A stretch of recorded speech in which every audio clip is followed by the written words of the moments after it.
بسم اللہ الرحمن الرحیم۔ السلام علیکم ناظرین، آپ یوٹیوب چینل دیکھ رہے ہیں، میں عمران خان ہوں۔ سب سے پہلے تو پاکستان میں عمران خان صاحب کی آج پھر ملاقات نہیں کروائی گئی، کئی مہینے ہو گئے، اور پاکستان کا سب سے بڑا لیڈر ہے، نہ ملک میں کوئی آئین ہے اور نہ کوئی قانون ہے۔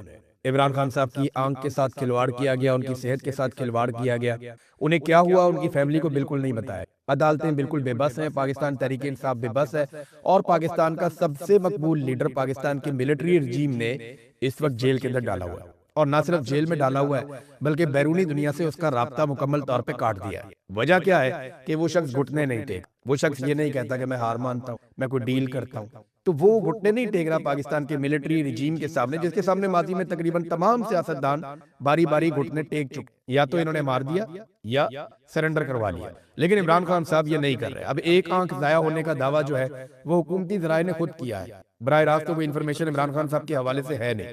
عمران خان صاحب کے بچوں نے ویزے اپلائی کیے، جمائمہ خان نے اس کے اوپر ٹویٹ کر کے بھی بتایا، لیکن جو ایک آدھے ہفتے میں ویزا مل جاتا ہے وہ کئی مہینے گزر گئے ہیں، لیکن عمران خان صاحب کے دونوں بیٹوں کو ویزے نہیں مل رہے، اور ان کی ملاقات عمران خان صاحب سے نہیں ہونے دی جا رہی۔ جو قیدیوں والے حقوق ہیں وہ بھی سابق وزیر اعظم کو ابھی تک حاصل نہیں ہے، بلکہ ایک نیا کام کر رہی ہے پاکستان کی اسٹیبلشمنٹ، ایک مرتبہ پھر پاکستان میں ماحول بنا رہی ہے اور اس طرح کی خبریں پھیلا رہی ہے۔ کچھ سورسز نے میرے تک پہنچائی، کچھ نے اور لوگوں تک پہنچائی، لیکن اسٹیبلشمنٹ کی کریڈیبلٹی بالکل زیرو ہو چکی، ان کی بات پہ اب کوئی بھروسہ ہی نہیں کرتا، کوئی ان کا سودا خریدتا ہی نہیں۔ وہ یہ کہتے ہیں جناب ہم پیچھے ہٹنا چاہتے ہیں، ہم یہ چاہ رہے ہیں کہ جناب پاکستان میں پھر الیکشن ہو جائے، حالات نارملائز ہو جائیں، ہم تو چیزیں ٹھیک کرنا چاہتے ہیں، اس قسم کی بہت ساری باتیں ماضی میں بھی کرتے رہے ہیں، لیکن اب ان کے پاس پیچھے ہٹنے کا امکان کوئی نہیں ہے۔ انہیں خود جب یہ پیچھے ہٹیں گے تو سب ختم ہو جائے گا ان کے، یہ انہیں دکھائی دے رہا ہے۔ پاکستان کی عوام اب کبھی بھی پاکستان کی اسٹیبلشمنٹ کو تسلیم نہیں کرے گی، یہ صرف ٹائم نکالنے کی کوشش کر رہے ہیں، اور یہی ٹولہ مسلط رہے گا۔ اس کا ثبوت یہ ہے مہنگی گاڑیاں، مہنگے جہاز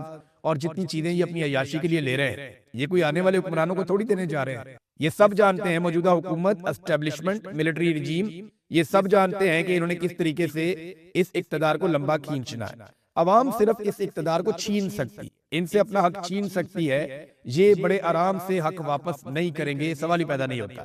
اے آر وائی نے ایک خبر اسی حوالے سے اس سے خبر بھی دلوائی گئی اے آر وائی کی جانب سے کہ جناب کوئی علیمہ خان نے اور سہیل آفریدی نے مل کے اسٹیبلشمنٹ کے بندوں کے ساتھ کوئی رابطے روپتے کیے ہیں، اور اس قسم کی کوئی خبر دلوائی گئی جناب کہ وہاں پہ کچھ چیزیں طے ہو گئی ہیں اور کوئی ملاقاتیں بند کروائی گئی ہیں جان بوجھ کر۔ تو یہ میں نے دونوں سورسز سے بات کی، میری سہیل آفریدی سائٹ سے بھی بات ہوئی، علیمہ خانم، تو دونوں طرف سے مجھے جو خبر ملی کہ ہماری تو ملاقات ہی نہیں ہوئی، آپس میں ملاقات نہیں ہوئی، سپریم کورٹ میں آخری ملاقات ہوئی تھی، تو اس کے بعد سے لے کر اب تک ہم کہاں ملے، کس کو ملے، یہ تو کہانی ہے۔ اور کہانی سنانے والوں نے، یعنی جرنلسٹ کی یہ ڈیوٹی ہوتی ہے نا کہ وہ دوسری طرف سے پوچھ لے، جی آپ بھی بتا دیں۔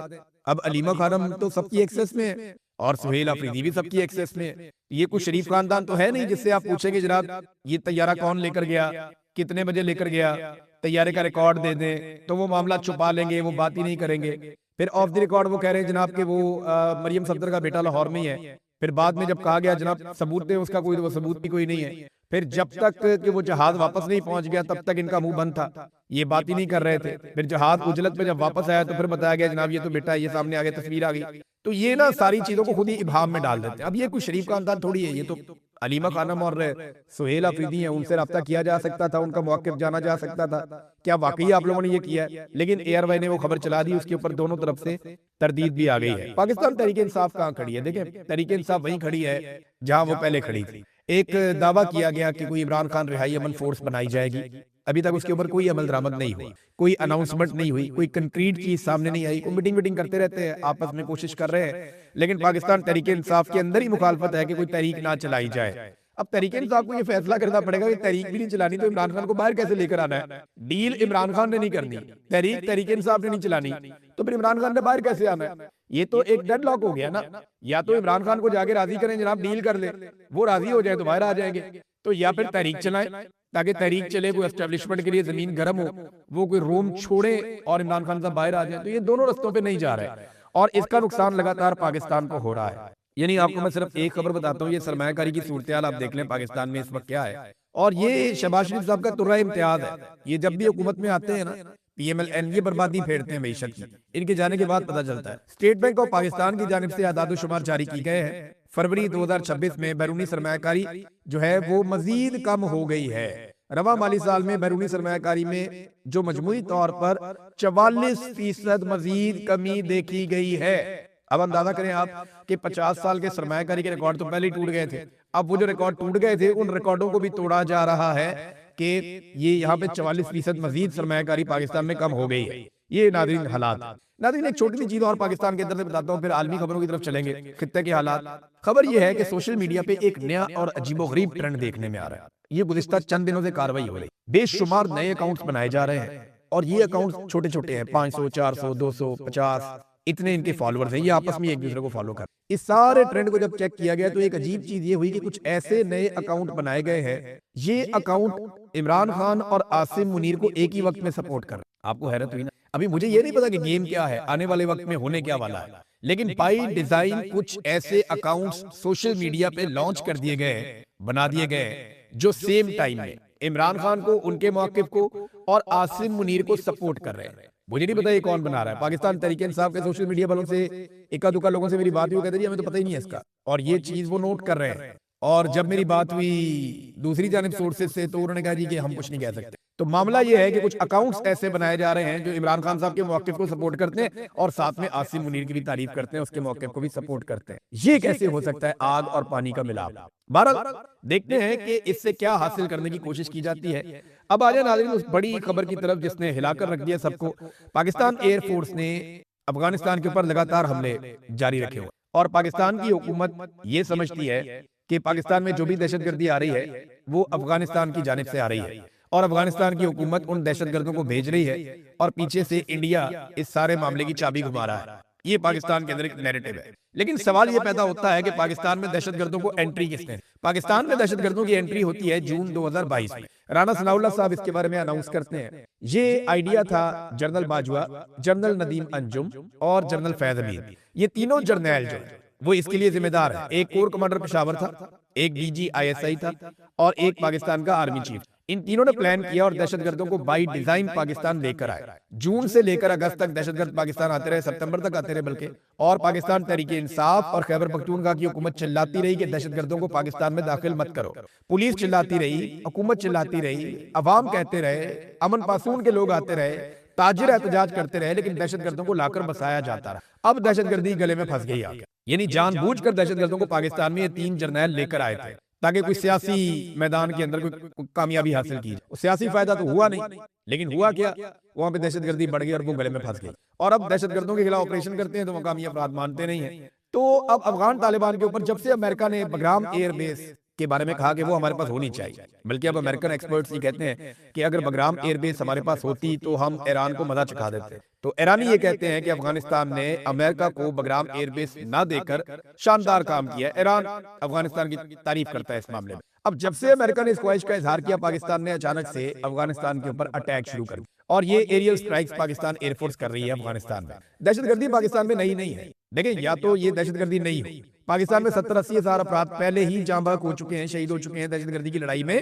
اور یہ پچھلی 2-3 دہائیوں سے یہ چیزیں چل رہی ہیں۔ لگ بھگ 25-26 سال ہو گئے ہیں دہشت گردی کی ویو پاکستان میں آئی ہوئی۔ اب اس مرتبہ گزشتہ چند مہینوں سے پاکستان اٹیک کر رہا ہے لگاتار افغانستان پہ، اور اس کے نتیجے میں وہ یہ سمجھ رہے ہیں کہ دہشت گردی ختم ہو جائے گی، لیکن دہشت گردی کے واقعات ختم نہیں ہو رہے۔ اب افغانستان کے اوپر جو اٹیک کیا گیا، پہلے اس پہ ایک سٹیٹمنٹ ہے وہ آپ دیکھ لیں۔ یہ امارات اسلامیہ افغانستان کے نائب ترجمان حمداللہ فطرت، اس کا ایک ٹویٹ ہے، اور وہ ٹویٹ کے اندر کیا دعویٰ کر رہا ہے، اس نے کہا جی پاکستانی فوجی حکومت نے آج رات 9 بجے امید ایڈکشن ٹریٹمنٹ اسپتال پر فضائی حملہ کیا، جو منشیات کی لت کے علاج کے لیے وقف 2000 بستروں پر مشتمل ایک بڑی سہولت ہے۔ اس حملے کے نتیجے میں اسپتال کے بڑے حصے تباہ ہو گئے ہیں اور بڑی تعداد میں جانی نقصان کے شدید خدشات پائے جاتے ہیں۔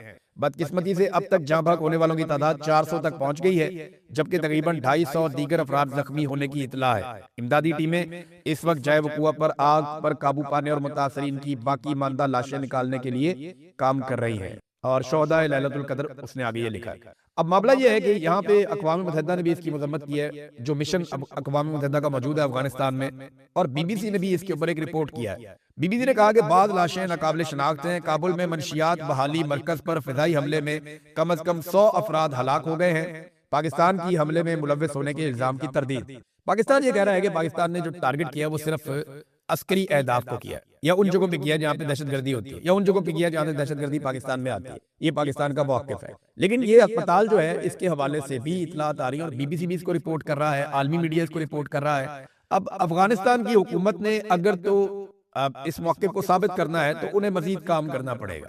لیکن نا یہ انہوں نے کہہ دیا کہ 400 بندہ وہاں پہ اسپتال کے اندر مارا گیا تو وہ ایسے دنیا تو نہیں مان لے گی.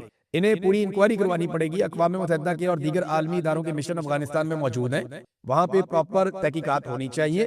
اور اگر ایک اسپتال کے اوپر اس قسم کا اٹیک ہوا ہے تو یہ ایک وار کرائم ہے. جیسا کہ ہم نے دیکھا کہ ایران میں بچیوں کے اسکول کے اوپر اٹیک ہو گیا تو ڈونلڈ ٹرمپ منہ چھپاتا پھر رہا ہے. ڈونلڈ ٹرمپ پہ ہر جگہ یہ سوال سامنے آ جاتا ہے اور بڑی شرمندگی ہوتی ہے, اور ڈونلڈ ٹرمپ کے لیے مصیبت بن گئی ہے یہ چیز. حتیٰ کہ جو پیٹ ہیگسیت جو امریکن دفاعی وزیر ہے اس کے لیے بھی مصیبت بنی ہوئی ہے, اور کہا جا رہا ہے کہ اس کی گردن فٹ ہو جائے گی اس معاملے میں, یا کم سے کم اس کے لیے مشکلات بہت بڑھ جائیں گی. تو اسرائیل تو یہ چیزیں کرتا رہتا ہے, لیکن پاکستان کی جانب سے ہمیشہ یہ دعویٰ کیا گیا کہ کبھی بھی سویلینز کو نشانہ نہیں بنایا جاتا. لیکن اگر افغانستان یہ چیز ثابت کرنا چاہتا ہے تو اسے نہ صرف تصاویر جاری کرنی پڑیں گی, تمام تفصیلات جاری کرنی پڑیں گی, بلکہ اسے جو عالمی مشن افغانستان میں موجود ہیں ان سے انکوائری کرنی پڑے گی تاکہ وہ اپنے موقف کو درست ثابت کر سکے. بہرحال یہ جو منشیات کے معاملے میں ایک چیز میں آپ کو بتا دیتا ہوں, بہت سارے لوگ یہ کہہ رہے ہیں کہ افغانستان میں منشیات کا اسپتال کیوں بنایا گیا, کس کام کا ہے. تو لوگ افغانستان کو جانتے نہیں ہیں, اور جو لوگ افغانستان کو بالکل نہیں سمجھتے وہ اس کے اوپر تبصرہ کر رہے ہیں. میں افغانستان جا چکا ہوں. افغانستان جو ہے نا وہ ایسے نہیں ہے. طالبان کے 2 وہاں پہ اقتدار آئے, ایک ملا عمر کے دور میں آیا, ایک یہ ابھی آیا ہوا ہے ملا ہیبت اللہ کے دور. ان دونوں ادوار پہ آپ 1,00,000 انگلی اٹھا کے شکایات کر سکتے ہیں, یہ غلط ہے, یہ غلط ہے, یہ غلط ہے, آپ کر سکتے ہیں. لیکن منشیات کے معاملے میں ان کی پالیسی بہت سخت ہے. یہ بین الاقوامی اعداد و شمار یہ بتاتے ہیں اور عالمی رپورٹیں یہ بتاتی ہیں کہ جب بھی ان کی حکومت وہاں پہ آئی تو انہوں نے فوری طور پہ منشیات اگانا, منشیات کا کاروبار وہ ہمیشہ کے لیے بند کر دیا. اور اسی سلسلے میں یہ اسپتال بھی بنایا گیا کہ جو لوگ متاثر ہیں ان کا علاج کروایا جائے. اب پاکستان کے جو سرحدی علاقے ہیں وہاں پہ منشیات کا کاروبار بہت تیزی سے پھیلا ہے. جیسے ہی افغان حکومت وہاں پہ آئی, افغان میں طالبان کی حکومت آئی تو ساتھ ہی پاکستان میں یہ سارا کاروبار آ گیا. وجہ کیونکہ انہوں نے وہاں پہ بند کر دیا تھا. تو پاکستان کے اوپر بارڈر کے ساتھ ساتھ ہر طرف جو ہے وہ یہ لگی ہوئی ہے منشیات. اچھا, اس کے جو سکلڈ ورکر ہیں وہ پاکستان میں نہیں ہیں. یہ ورکر آتے ہیں افغانستان سے اور وہاں سے ٹریول کر کے پاکستان آتے ہیں ہزاروں کی تعداد میں. یہ باقاعدہ ایک دھندا ہے جس کے اندر سارے ملوث ہیں. میں کیا بتاؤں آپ کو, تفصیلات پھر کبھی آپ کے سامنے رکھوں گا, لیکن یہ ہولناک واقعہ ہے, اس کی انکوائری ہونی چاہیے. اب ناظرین آ جائیں, ڈونلڈ ٹرمپ کے لیے کچھ مشکلات ہیں اور ڈونلڈ ٹرمپ نے کچھ بڑی عجیب باتیں کی ہیں. میں آپ کو چند منٹوں میں بتا دیتا ہوں, لیکن پہلے علی لارنجانی کو شہید کر دیا گیا. علی لارنجانی ہم سب جانتے ہیں کہ یہ ایران کے سپریم نیشنل سیکیورٹی کونسل کے سیکرٹری ہیں. اس کے علاوہ یہ سابق سپریم لیڈر جو آیت اللہ خامنائی شہید, ان کے مشیر بھی رہے ہیں, سابق سپیکر بھی رہے ہیں 2008 سے لے کے لمبے عرصے تک. اور جو جوہری مذاکرات ہوئے تھے 2005 سے لے کے 2007 تک دنیا کے ساتھ ایران کے, یہ اس مذاکراتی ٹیم کے چیف بھی رہے ہیں. تو علی لارنجانی کے بارے میں یہ کہا گیا کہ ان کو اور ان کے بیٹے کو ایک حملے کی زد میں وہ آئے اور اس میں وہ شہید ہو گئے. ایران نے اس کی تردید کی. ایرانی میڈیا نے کہا جی ایسا نہیں ہوا, جبکہ جو اسرائیلی وزیر دفاع ہے, اسرائیلی وزارت دفاع جو ہے وہ اس کی کنفرمیشن دے رہی ہے. وہ یہ کہہ رہی ہے جی ہم نے علی لارنجانی کو قتل کر دیا ہے اور یہ ایک میزائل کے دھماکے میں قتل کیا, جبکہ ایران اس کی ابھی تک تردید کر رہا ہے. اور ایک تحریر بھی سامنے لائی گئی ہے, لیکن اس کے اوپر کوئی ڈیٹ وغیرہ نہیں لکھی ہوئی, لیکن یہ دعویٰ کیا گیا ہے کہ یہ آج لکھی گئی ایک تحریر ہے. اس سے پہلے علی لارنجانی نے, میں نے آپ کو پڑھ کے سنایا تھا کہ مسلمان ملکوں سے بھی ایک مطالبہ کیا تھا اور 6 نکاتی ایک خط لکھا تھا, وہ بھی میں نے آپ کو پڑھ کے سنایا تھا. اب معاملہ یہ ہے کہ یہ دعویٰ تو کر دیا گیا ہے لیکن ابھی تک کوئی ثبوت سامنے نہیں آیا ایران کی جانب سے کہ علی لارنجانی زندہ ہے. اب دیکھنا یہ ہے کہ کیا واقعی اسرائیلی دعویٰ درست ہے. 13 مارچ کو انہیں ایک ریلی میں بھی دیکھا گیا تھا اور یہ لگاتار عالمی میڈیا پہ اور سوشل میڈیا پہ ہر جگہ پہ ایران کی ترجمانی کر رہے تھے. ناظرین ایک اور بڑی خبر ہے ایران سے, جو نئے سپریم لیڈر ہیں ایران کے مجتبیٰ خامنائی, ان کے سامنے یہ تجاویز اور پیشکش رکھی گئی کہ امریکہ کے ساتھ کشیدگی کو کم کیا جائے, تو انہوں نے مسترد کر دیا. ایران اب اس لڑائی کو ختم کرنا نہیں چاہتا. جو نئے سپریم لیڈر ہیں انہوں نے سختی سے اس کو مسترد کیا, انہوں نے کہا یہ لڑائی جاری رہے گی. اور نئے سپریم لیڈر کے حوالے سے جو ایران کے سفیر ہیں روس میں, کاظم جلالی, انہوں نے کہا جی کہ ان کا روس میں علاج نہیں ہو رہا. یہ خبریں دی گئی تھی کہ وہ روس چلے گئے, وہاں پہ ان کا علاج چل رہا ہے. انہوں نے کہا نہیں, ان کا روس میں کوئی علاج نہیں ہو رہا, میں اس کی تردید کرتا ہوں. بہرحال انہوں نے کہا یہ جنگ جاری رہے گی. ایران میں ایک سوچ ہے کہ یہ جنگ ابھی بند نہیں کرنی جب تک کہ اس بات کی گارنٹی نہ ملے کہ آئندہ ایران پر حملہ نہیں کیا جائے گا, ایران کو اس کے حقوق دیے جائیں گے اور جو نقصانات ایران میں کیے گئے ہیں ان کا ازالہ کیا جائے گا. لیکن ساتھ ہی ایران نے ایک بات اور کی ہے کہ جس ملک کی حدود سے بھی ایران کی سب سے قیمتی جگہ یعنی خارق، یہ جزیرہ ہے جہاں پہ ساری فیسلٹی ہے، 80 سے 90% ایران کی جو